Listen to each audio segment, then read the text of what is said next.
Hello and welcome everybody to another episode of the DM's Book Club. My name is Ryan and I've got some amazing stuff for you today, specifically with an amazing person who has prepared this session for me, which is just brilliant because I just get to talk to her. It's Fiona. Oh, me? Okay, I wasn't sure you were going to introduce somebody else. No, you got to have a bit of enthusiasm. How are you? You're right. Yeah, well, better for seeing you, Ryan. Better for seeing you. Oh, that's very sweet. I mean, this is a podcast, and we just have to assume that people know that we can see each other. Yes, we're totally in the same room.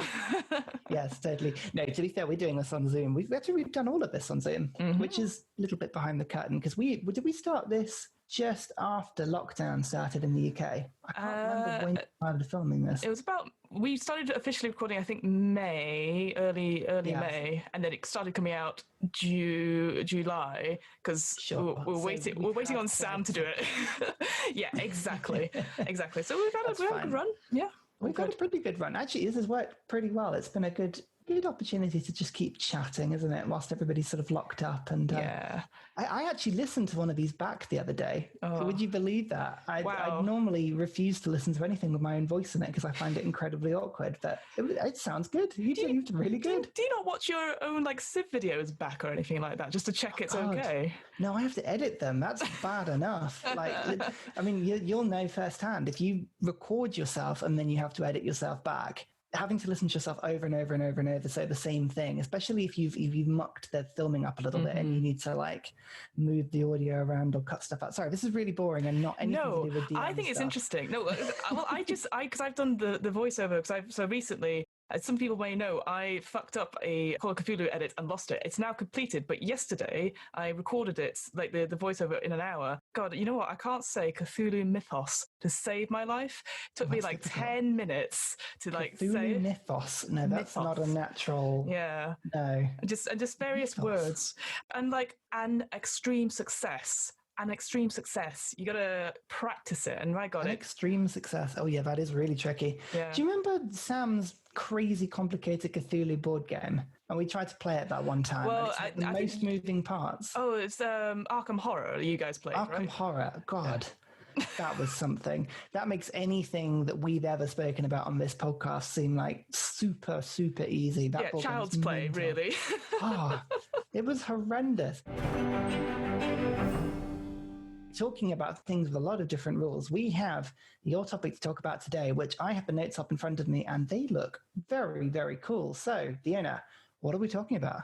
So today we're going to talk about the combat wheelchair, which is quite a new addition. And actually, I think this is the first time we've actually looked at something which isn't, and I say this in quotation, not officially D&D. This is actually a community-made piece of equipment, essentially, that you can put into your campaigns both as a DM and a player. And I just thought it would be something really good because it's been actually quite topical in the RPG world, because turns out lots of people don't like it because it's like, well, why would adventurers need wheelchairs? Because they're adventurers. And actually, when you read through the rules of this, it actually makes a lot of sense. It means that anyone can be an adventurer and you can play it however they like. So yeah, I just thought it'd be something completely different just to look at in great detail. It's really cool. And it is very different and in a good way, in a way that's made me look at a lot of what we think about in D&D with doing things and how the rules are set up and how the characters are set up. And you sort of start to think about it and think, there's a lot of assumptions we make and a lot of things that are just in D&D that you wouldn't necessarily think about, but actually that a lot of people would be something that they couldn't replicate in real life or something that wouldn't apply in real life. And you start to think, that's really interesting. Yeah. Plus, it's quite topical for us as well because a lot of the things they put in this remind me a lot of what we've spoken about quite a lot in previous episodes with Eberron and with the higher Magitech sort of way of looking at D&D with artificers and with all bits and pieces. And I don't know, it kind of reminds me a little bit of that. Do you want to give us an overview? What's the idea behind the combat wheelchair? So the idea is just that any adventurer who has issues with mobility, this is to give them sort of a way to move about in the world. And not only is it to do everyday things, so like traveling or getting around and moving spaces, but also in combat. How would you, as an adventurer, suddenly get, ambushed by bandits or anything like that? If you have limited mobility, well, what can you do to go about it? what I like about this is that it treats adventurers who have limited mobility, who have disabilities, as equals. And there's an actually really interesting bit right at the beginning, which is like, what does this chair do? And it's sort of, I guess it was anticipating these people who are like, but why do we need it? Well, this is cheating, all that sort of thing. And it's very neatly sort of summarizes, sort of like, well, this chair can hover about 2 feet to go up and down inclines or stairs. And people are like, well, that's cheating. I said, well, only if you're going to limit everyone to the first floor, because obviously, and I just thought that was really interesting because it's like, well, let's put things in perspective. So I quite like that. The other thing that the sort of document has sort of made me look at is actually wheelchair basketball and rugby. And I didn't know wheelchair rugby was a thing. My God, watching it. Not? No, it was so fascinating. They call it murder ball, don't they? As a bit of a nickname. I'm pretty sure they call it murder ball. I've seen a couple of games, and my God, especially when you get up to the top of wheelchair rugby, the sort of semi-professional teams and the Paralympic teams and all that sort of thing. God, they are brutal. Oh, yeah. I mean, it's fun to watch. It's a really good game. But that's the thing, right? Because I think people have this very odd image of wheelchairs from films and books of people who are frailer, who need fixing, in quotation marks. That sort of image has been put forward. And I actually, when I was thinking about stuff to do like later on, like what would I recommend? I had a real hard time thinking of any sort of recent film or book that features a protagonist who is like well-rounded and well-developed in a wheelchair. But then when you think of, like you said, like wheelchair basketball and rugby, these people do not care. Like they're just going to slam into people because their wheelchairs are made for it. And that's what I quite liked, is that this is not the stereotypical sort of look of a wheelchair. This is one that's been made for combat, made for adventuring. And that's, I just thought, this is brilliant. So the idea behind this, isn't it, is that you are essentially bridging the gap between somebody without need of assistance sort of going about and then somebody in one of these chairs. And the idea is to bridge that over to make there zero difference essentially in how the game is run. And exactly that. The way that I find it really interesting to think about this is we can talk about the chair and we'll talk about all the things it does and all the ways we can put it into a campaign. But keep this in mind. We've been playing a lot of D&D recently over Zoom and over sort of online, and a lot of people use Roll20 and all kinds of sort of online things. And if you don't use maps for encounters, specifically, you don't have minis, you don't have placements where you can put people around like a sort of an actual place and use 5 feet squares on maps and stuff. You play a lot of D&D using theatre of the mind, the idea that you talk through things and use your imagination.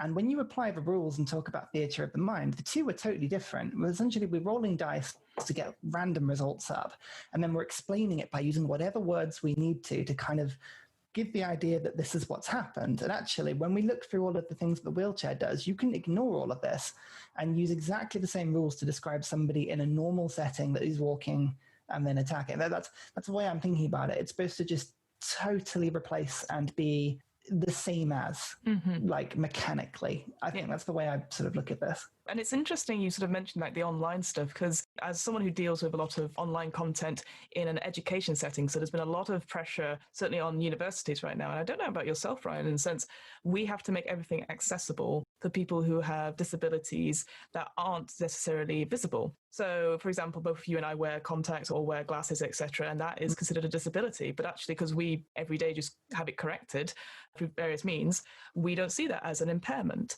And now that we're stuck in our own houses, having to do stuff on Zoom, there's also the issue of digital accessibility as well. So sometimes, and I, not saying names, someone's internet's not very good, but that's okay because, we can fix ways around it. But sometimes your internet's not good to have HD cameras, so you have to come up with other ways. And there was actually an interesting article on Dicebreaker, which talked about people who usually use face-to-face RPG sessions, suddenly having to go online and actually not enjoying it. And their campaigns are dying out because they miss that dynamic of being in the room with people, and the accessibility stuff is different for them.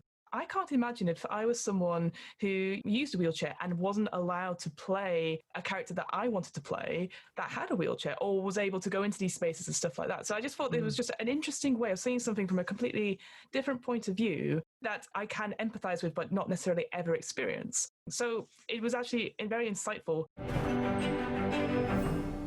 The document itself, it's very, very detailed. I think it's like one of the best things I've seen that's just creating something completely customizable, completely new, and I think works. Like, you can add stuff to it. It's free, and everything about it I just really like. Yeah, it's interesting you said that, actually. I've got a point on that later, but where do you want to start with this? What's the best place to start mechanically? Mechanically, I think the big thing people are going to say is like, oh, it's a fantasy setting. Why is there a wheelchair? Why are we innovating? There's no such thing. And that is completely untrue. Again, the bit at the beginning talks about like they have been in Dungeons and Dragons. They are canon in some sort of D&D novels as well, which again, I didn't realize was a thing. It being canon, not there's D&D novels. Obviously, I'm not I was going to say. not that silly. The first thing is like the portability and versatility of the wheelchair. Again, because it's sort of based on these sports chairs, they can be ported around. You know, they will fit on the back of a wagon and stuff like that. So it's no issue per se. You can have ones that are collapsible that you could put onto like a sturdy horse, perhaps as well. The one I think was very interesting, and I assume must happen in these sports as well, is that it has seatbelts. You strap the adventurer in so that they don't fall out. Like, that makes total sense as well, because obviously you're trying to do a dex save or whatever like that, and then you have the choice of like, will you escape your thing? You have to undo the seatbelt, etc. It can be moved sort of telepathically or through touching a beacon stone to move left, right, and center, just like a motorized wheelchair would do as well. So it takes that sort of like how we see as a modern wheelchair, and then just puts it in there, but explains it away like we always do. Is like magic items help with this, and that's good enough for me. We explain so much away in D&D, so don't worry about it, don't think too hard. It's now a wall of fire that has appeared from nowhere, and now it is a cabinet, so you know, don't worry about it. Like, a lot of it is explaining all the different bits and pieces it does, but essentially, again, it's just making it so that you can do all the things that a person would be able to do. So all of these things, like being able to like use the beacon stone to ascend and descend stairs, is the big one, which of course is like something that you're like, oh, a wheelchair that can float up and down stairs. Isn't that really cool? That's amazing. Well, anybody can walk upstairs. So really, probably not as huge as you'd think, but it's still really cool. You can use it as a spellcasting focus, a wild shape focus. You can use it as a weapon. You're proficient in it. All of these little mechanic bits that feel like, oh, it can do a lot of stuff, but actually no, it's just putting everybody on a par.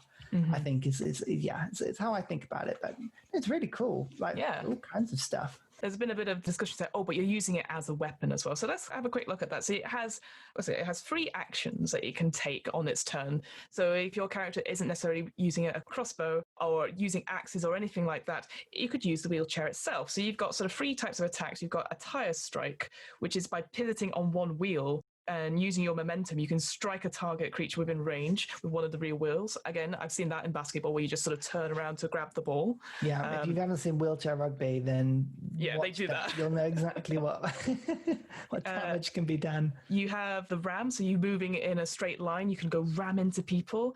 And then as well as that, if the target creature is prone on the ground, you can use your crush action and just run over them. I love that idea. You finish you off like the boss and you're like, no, it's time to be crushed by me. Like exactly. But yeah, no, I mean, it's really cool. Different attacks you can use, all melee stuff that like helps to sort of move things about. Again, all mechanically very sound. Like nothing seems to be sort of in it. I mean, the next bit, it was talking about how, you know, like the rules you can use to give the chair health or hit points or break it and everything. And what did you think about this bit? Do you think it was a good addition, or do you think it was maybe not needed? Oh, that's interesting. I honestly don't understand this rule, and maybe that's just because I'm just really bad at reading, Ryan. I'll read it out. So it says the combat wheelchair doesn't have hit points the same way as a sword or a shield has, but I assume swords and shields don't have hit points. But they used to in all the versions of D&D. Oh, did they? You could actually make thunder attacks, and they're like behind the DM screens and everything. There are different rules for ACs and health of items if you need them. But nobody ever really goes, I sunder the person's shield. Like these days, it doesn't really apply. I never knew that. That it's like another level of things that I do not care about.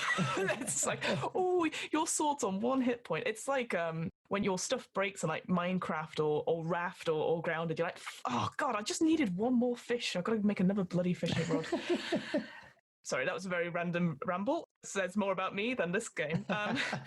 However, the wheelchair can withstand 3 consecutive critical hits before it needs repairing by either Tinker Tools or Smith's Tools, and you can get it repaired, blah, blah, blah.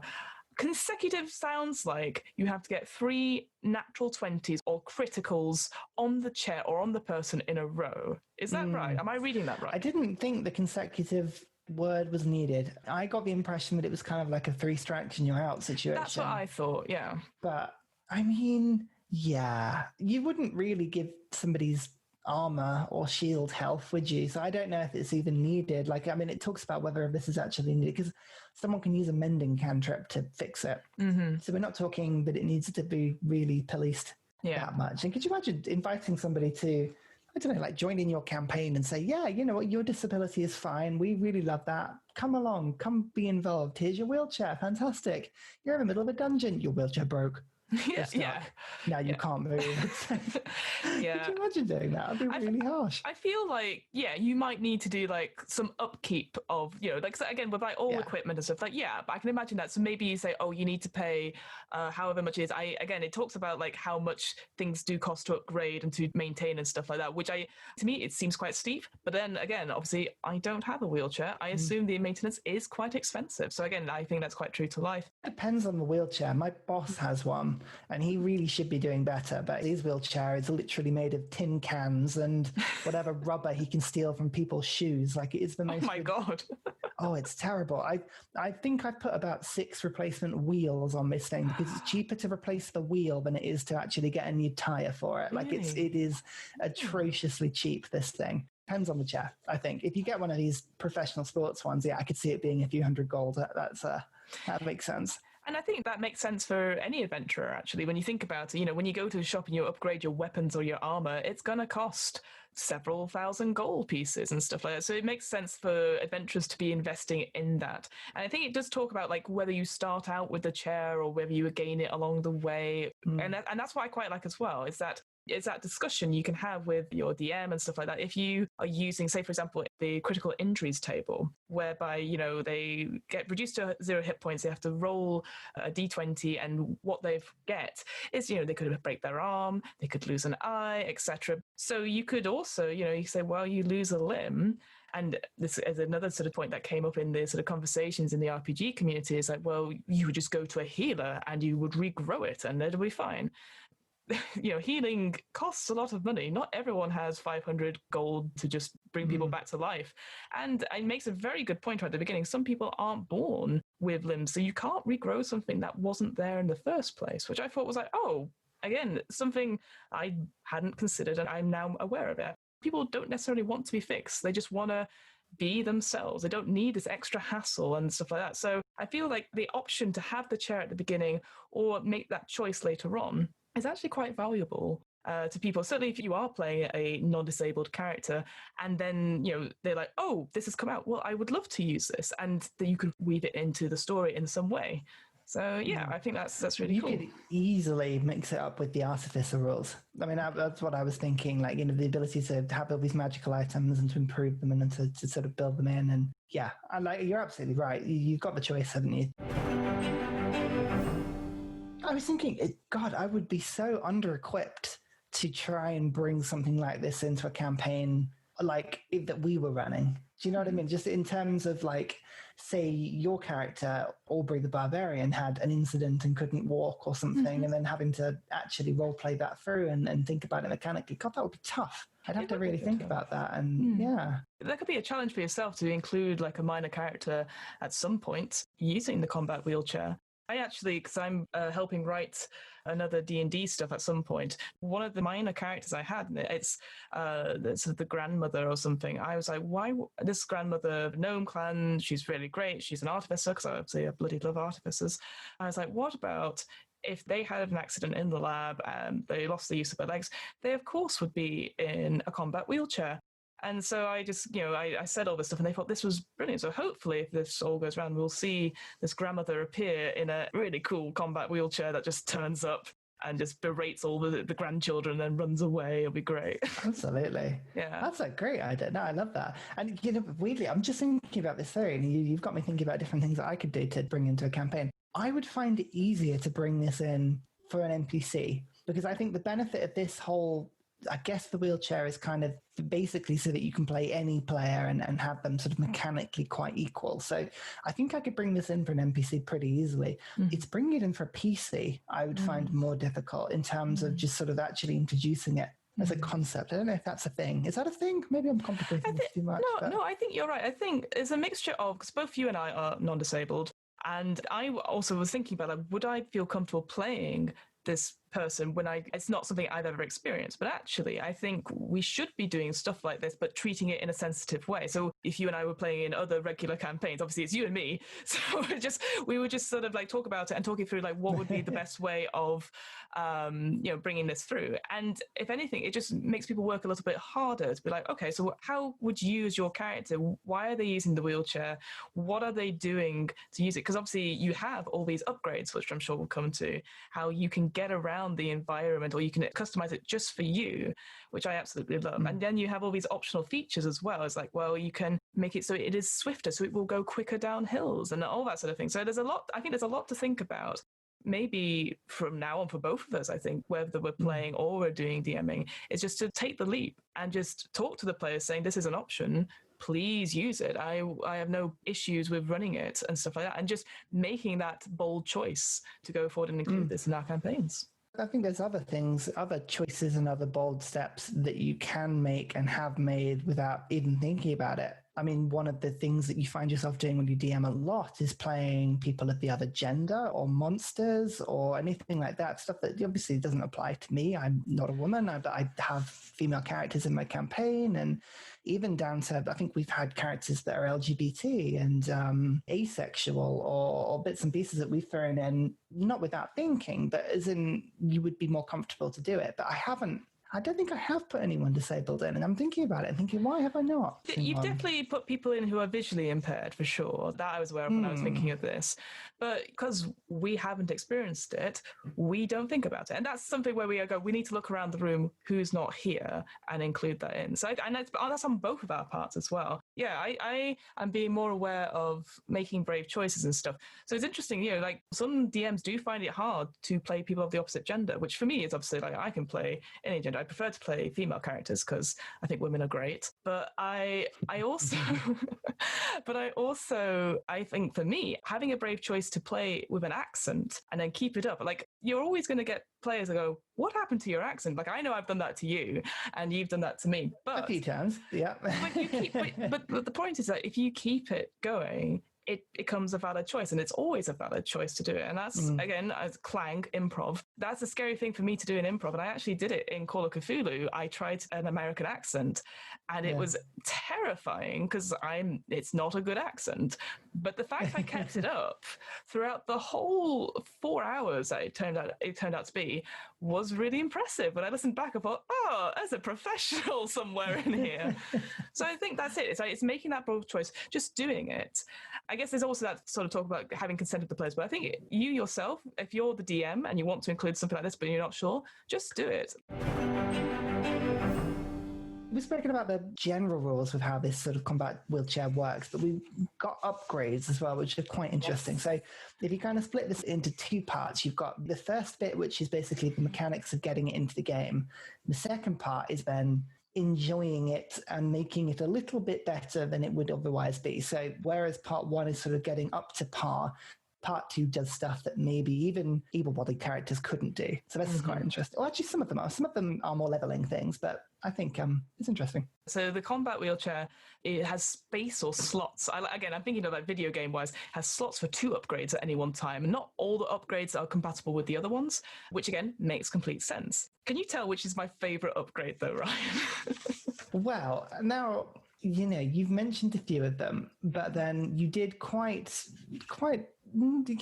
enjoyingly mention I'm going to say the sniper one, the crossbow one. No, I did like that one there. I did that. It was there. So the mounted sniper upgrade, whereby it's on one of the armrests of the combat wheelchair. And that, again, is interesting for people who may not have much movement in their upper body or their limbs as well. No, it's the spider legs one. The spider legs one was hilarious, and it's given me sort of Dr. Octopus sort of like vibes, Spider-Man sort of vibes, the new Marvel films with the all over engaged death mode. Yeah, I absolutely love this. Basically, underneath the wheelchair, you have 8 mechanical legs that fold up into like a claw position, and then they sort of come out, and then you can walk on walls or the ceiling for up to an hour. It then does say at the end, just make sure you're not on the ceiling because you will fall, and you can't use it for like 2 hours or whilst they're recharging. But I just the image of these legs coming out, and like it's not necessarily for combat, it just gets you with a bit more speed, a bit more climbing, so you can get into hard to reach places. But I just was like, if I had a choice, I would just use spider legs all the time because they are so cool. And I was like, no, we've got to stop. My legs need recharging. Can't go any further. Exactly. No, it was really cool. The ability to take a wheelchair and then put it on the ceiling. But again, there are magic items that do that, like spider climb sort of things. Exactly. As you are. So there's nothing in here that sort of doesn't not work. I have to say, the ones that really got me and made me wince were the skin shredders or the shin shredders. Ooh, yes. They're like the sort of chariot-esque spikes on the wheels, you know, when you're sort of running by and just sort of cutting people. There's something like anything to do with shins or hamstrings I find really difficult to think about. Like, I don't know, what's that big tendon that runs down the back of your leg and onto your foot? Is that the Achilles? One. The one right at the back of the ankle. Oh, anything with that. Oh dear, sorry, I'm just creeping you out. Yeah. There's some really cool ones here, actually. Armor plates, and I like the idea of the float. I don't know, just the idea that you have your own little boat, like that is cute for me. It's like, well, what do we do? Quick, get in the boat. Go, no need. Just give me a second. And then you like just float next to everyone else. So cool. Yeah. There's some really, really cool ideas here. I think it's fun because they've all got gold costs. They've all got things. It's kind of like you can save up for them. You can have a few sessions of the campaign, work out what's really good, what's going to work for you, and kind of make it up as you go along, really. You could even have multiple chairs. I mean, it talks about packing one up and sticking it on a cart. You can have a chair for every situation, a combat chair, an adventurer chair, a waterborne chair. Oh, that'd be so cool. You could easily make your own ones. I like the idea of a submarine. That'd be so cool. Yeah, when you're like at level 20, you're going to have a fuck ton of chairs. You're going to have one just for day, one for the afternoon. Yeah, one that can just dimension door into the ethereal plane and then pop back up again. It's like, I'll be back. Yes, press the beacon stone. Exactly. Reading through this as a whole then, so it kind of gives all of the rules, it gives everything as to what you would need to put into a campaign. Was there anything you really liked as a general concept, or specifically anything that stood out that you thought was really good? I think this whole document, if anything, is so meaty and so detailed. Like for me, I'm like, whoa, there's too much here. But actually, I think this is good because there's some people who love having all the extra little bits and you're like, oh, I can fit it in like this and it's really cool. But to the average player, you'd be like, well, I just want a wheelchair, like a combat wheelchair that can do this. And you're like, yeah, you can do that. And I just thought having stuff like the basic tires go over the 4 main terrains, and then you could be like, well, you can upgrade to all terrain. So if you're ever going through like the icy tundra or you're going through the desert, then you're fine. I thought that's awesome because that doesn't limit you as a player to, if your campaign is suddenly right, we're going to Icedale, wherever, or the Frostwind place wherever the new D&D thing is being set, then you can definitely go. I think you mentioned it briefly before, the idea of it's just an extension of yourself. So spells involve it. The wild shaping, it goes into it as well. And I think you can be very flavorful with that as well. You know, like describing the chair sort of moving into your body and stuff. And like maybe having elements of it still in your wild shape form as flavor stuff. Yeah, it was really good, like really well put together, and sort of made you think about mechanically, actually, D&D and 5th edition generally, it's a very simple game. They've deliberately made it quite simple in terms of getting people in. There's not too many rules. There's not too many proficiencies and skills. And actually, when you put this stuff together, you can make it fit into the game without too much issue. I do quite like that. Was there anything you would change or you didn't like about it? Well, so I think, and this would probably break it, knowing me, but I want to have something, because I think there's like, great, so you can climb on walls, you can float in water, you can kneecap people, that's all great. I want to be able to fly in this thing. I want to be able to...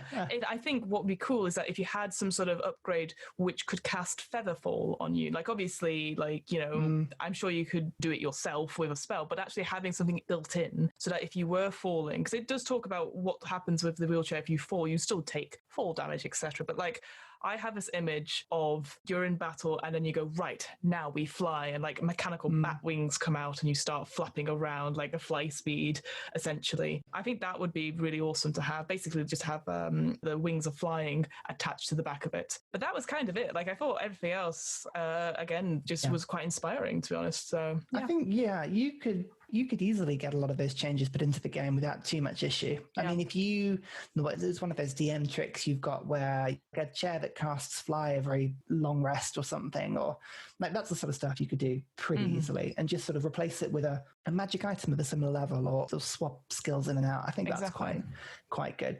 Now, there's a couple of things with this that actually stood out for me is maybe I would change if I was doing it. One with how the document has been put together, and then one with the actual mechanics of it. So mechanically, I think, do you think that it's perhaps a little bit too complicated? There's a lot of the rules in it, and a lot of the things to do with weight and with costs, and there's a lot of abilities that recharge you can use it for 1 hour every 3, or it charges for 2 hours, or things like that. I think you could replace a lot of that sort of stuff with short rest, long rest, to keep it in charge and keep it in touch with a lot of the other skills in D&D. Like all of the classes have like 3 times per long rest, or once per short rest, or blah blah blah blah blah. I think you could easily stick it onto those time frames.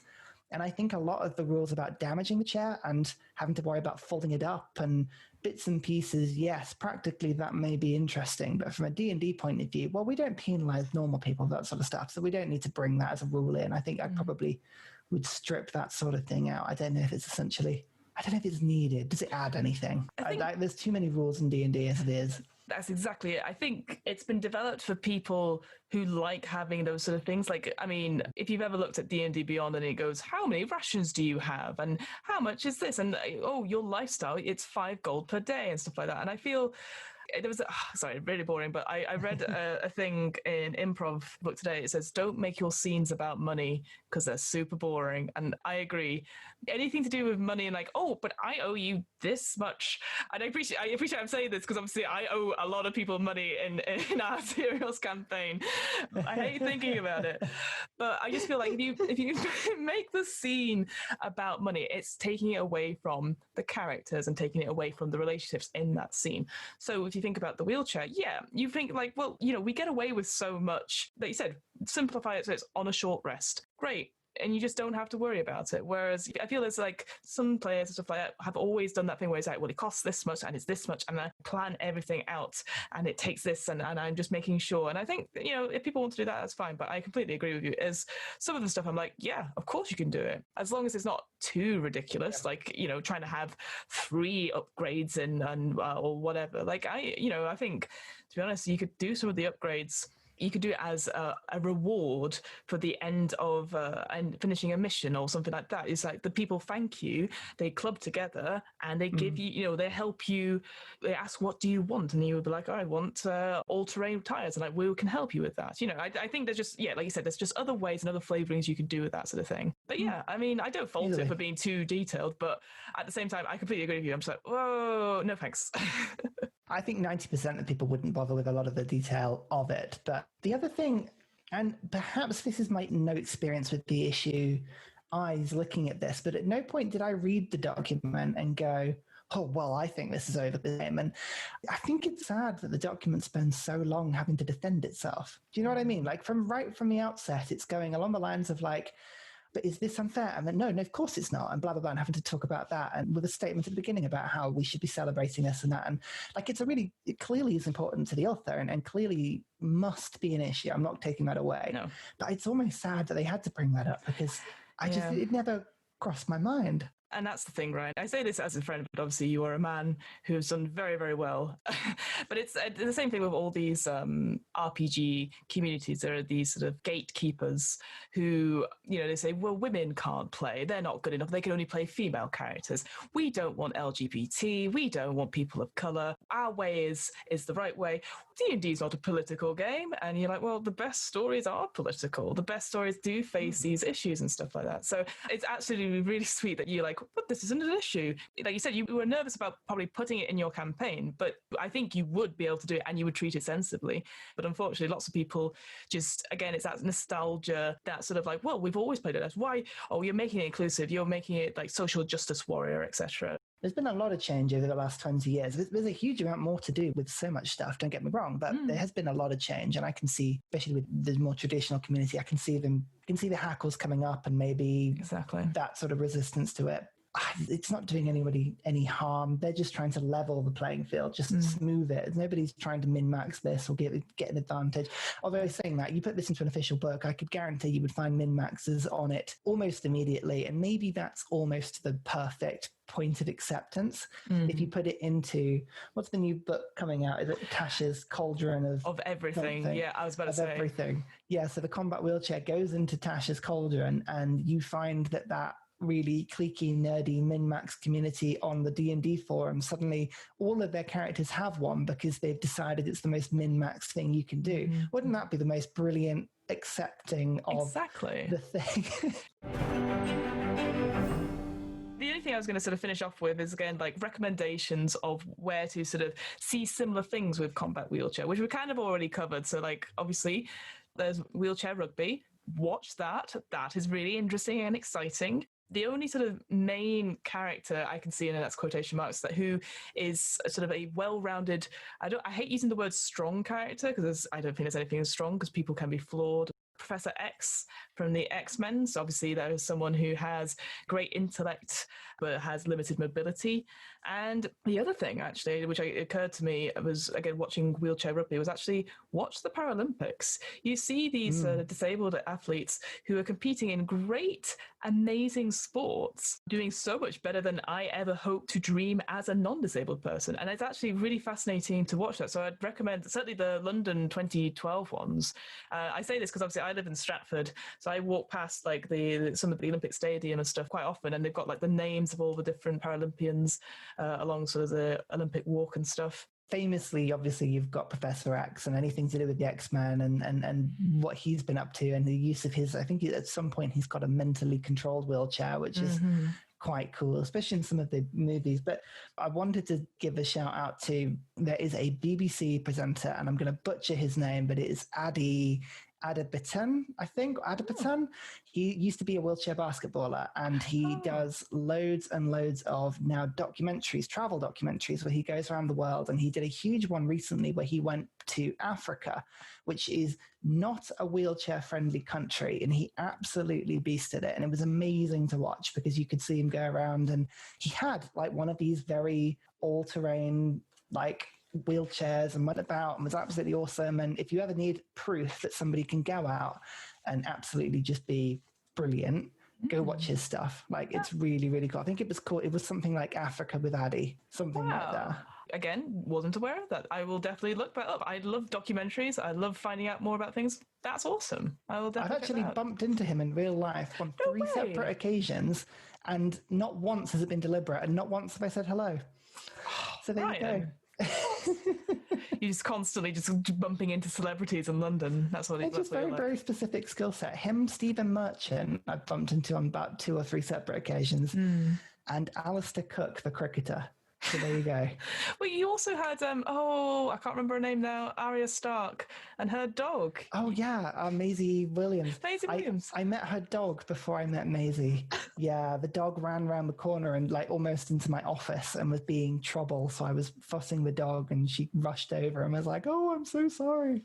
I literally was like, "It's okay." It makes you sound like you're like constantly like brushing shoulders with celebrities, Ryan. I've got to be honest. I'm just a stalker. Okay, that's well. Yeah, it's very sinister. Oh wow.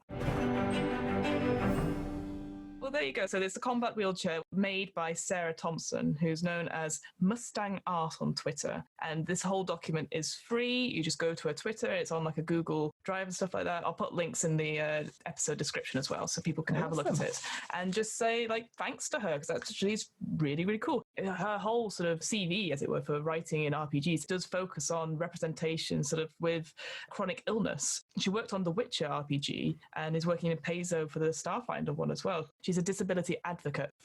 Yeah, so you know what? Like, she's written this from a place of obviously knowledge and stuff like that, but also of love as well. So hats off to you, Sarah. That's great. Huge respect for people who can do all these creative PDFs at any point in time, let alone on something so good. Just you and I just stick to the audio visual. We'll never have time for PDFs as well.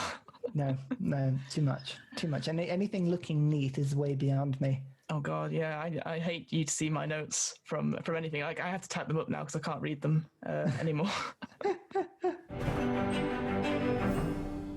So Ryan, what is our next topic? What are we looking at next time? So we are going to be diving back into the world of DMing and specifically building up worlds. Now, one of the things that comes up all the time is players and magic items. And can I get magic items? I want a specific magic item.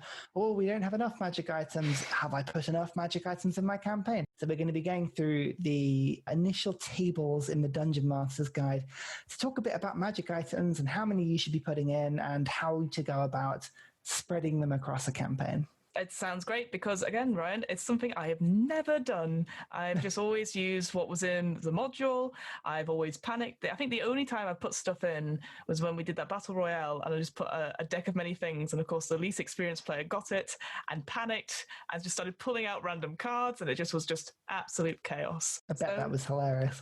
It was. Well, you were there, so it's fine. I don't even remember. It was that bad. Oh, no, it's just a long time ago. Many sessions ago. Many sessions ago.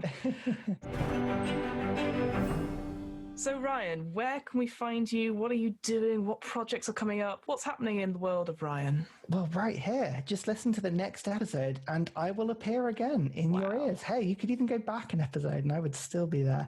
You could also come find me on Discord. I've got a Discord under the name of Ursa Ryan. Come find me. Talk to me. Come find my YouTube channel. Ursa Ryan again. I'm not very imaginative. I really should get more aliases. I'm not a very good superhero.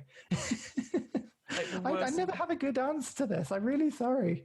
No, it's fine. Hey, it's how you promote yourself. It's that beautiful charm you have. It's like, oh, come talk to you. Oh, I think we should go talk to him. Like, he sounds really like he needs it. I'm very lonely. Oh, well. Oh, I'm sorry. So sorry to hear that.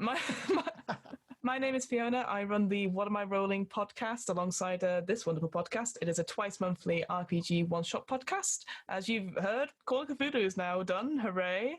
I've got other things coming up. I've got some crossover episodes, apparently, I need to study for at some point. I say study for. Not like for. The Simpsons are going to appear in them or something silly. Oh, I wish that was cool. I don't think I'd get the rights to have The Simpsons crossover. Oh, that's good. It's just pirating. Just plagiarism. Do it. It's fine. Right. You're so right. Everyone does it. And I do lots of improv stuff as well. I never talk about it because I do talk about improv because I'm really boring and I have only two interests, which is D&D and improv. But I do lots of improv stuff. I've been doing some stuff called Extreme Improv where I play, essentially, it's called Revenge of the Werewolf. It's essentially werewolf where people who don't know the rules to werewolf. And I almost got the werewolf last time. I worked out who it was and then they killed me. And I was like, But this time I've got a plan and I'm going to show them next time. I'm going to be the best werewolf hunter there has ever been, and I can't wait. Unless I'm the werewolf, and then I'm just going to be completely silent throughout. Exactly. Just be the only werewolf. The only person. Kill everyone else, and then you win. Doesn't matter which side you're on. Lesson in life, that. Well, until next time. Bye! Bye!